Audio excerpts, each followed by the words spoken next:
नमस्ते दोस्तों। रामायण की गाथा तो हम सबने सुनी है। मर्यादा पुरुषोत्तम श्री राम, माता सीता का त्याग और हनुमान जी की भक्ति। लेकिन क्या आप जानते हैं कि रामायण में एक ऐसा प्रसंग भी है जो आज के समाज के लिए सबसे बड़ी प्रेरणा है। एक ऐसा समुदाय जिसे समाज ने अक्सर हाशिए पर रखा, लेकिन भगवान राम ने उन्हें अपने गले से लगाया और ऐसा वरदान दिया जो आज हजारों साल बाद भी सच साबित हो रहा है। आज हम बात करेंगे रामायण में किन्न समाज की उस अटूट भक्ति की जिसे सुनकर आपकी आंखें नम हो जाएंगी। चलिए जानते हैं उस अदृश्य त्याग की कहानी जो इतिहास के पन्नों में स्वर्ण अक्षरों से लिखी गई है। कहानी शुरू होती है उस दिन से जब राजा दशरथ की आज्ञा और कैकेयी के वरदान के कारण भगवान राम को 14 वर्ष का वनवास स्वीकार करना पड़ा। जैसे ही राम जी ने अयोध्या की सीमा छोड़ी, पूरी अयोध्या उनके पीछे चल पड़ी। बूढ़े, बच्चे, जवान, हर कोई अपने प्रिय राजकुमार को छोड़ने को तैयार नहीं था। जब वे सरयू नदी के तट पर पहुंचे तो श्रीराम ने देखा कि प्रजा का दुख अपार है। वे जानते थे कि यदि प्रजा पीछे पीछे वन तक आई तो अयोध्या सूनी हो जाएगी। तब राम जी ने रुककर हाथ जोड़े और अत्यंत भावुक स्वर में कहा, हे अयोध्या के नर और नारियों, अब आप लौट जाएं, अपने कर्तव्य का पालन करें। मैं 14 वर्ष बाद वापस आऊंगा। भगवान राम की आज्ञा मानकर सभी पुरुष, नर और स्त्रियां, नारियां भारी मन से वापस अयोध्या की ओर मुड़ गए। लेकिन वहां एक समूह ऐसा था जो अपनी जगह से टस से मस नहीं हुआ। वे थे किन्न समुदाय के लोग। उनका तर्क क्या था? उनकी भक्ति कितनी गहरी थी? उन्होंने सोचा कि प्रभु ने केवल नर और नारी को वापस जाने के लिए कहा है।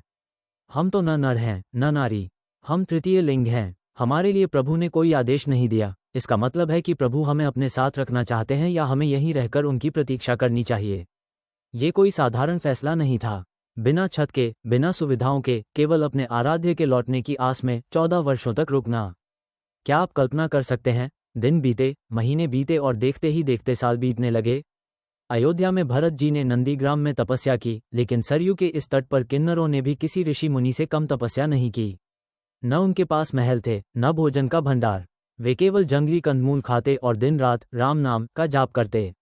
जब सर्दी आती तो वे एक दूसरे का सहारा बनते। जब गर्मी जलाती तो सरयू का जल उन्हें शीतलता देता। उनके मन में बस एक ही अटूट विश्वास था, प्रभु ने हमें वापस जाने को नहीं कहा तो वे लौटकर सबसे पहले हमें ही मिलेंगे। 14 साल का लंबा इंतजार खत्म हुआ।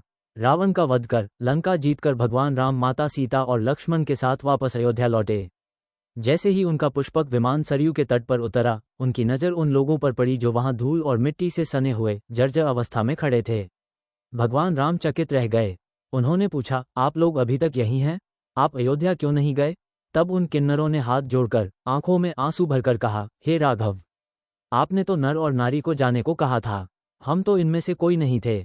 हमने सोचा शायद हमारी जगह आपके चरणों में यही है। ये सुनकर भगवान राम का हृदय द्रवित हो गया। उनकी आंखों से आंसू छलक पड़े। उन्होंने उन सभी को अपने गले से लगाया।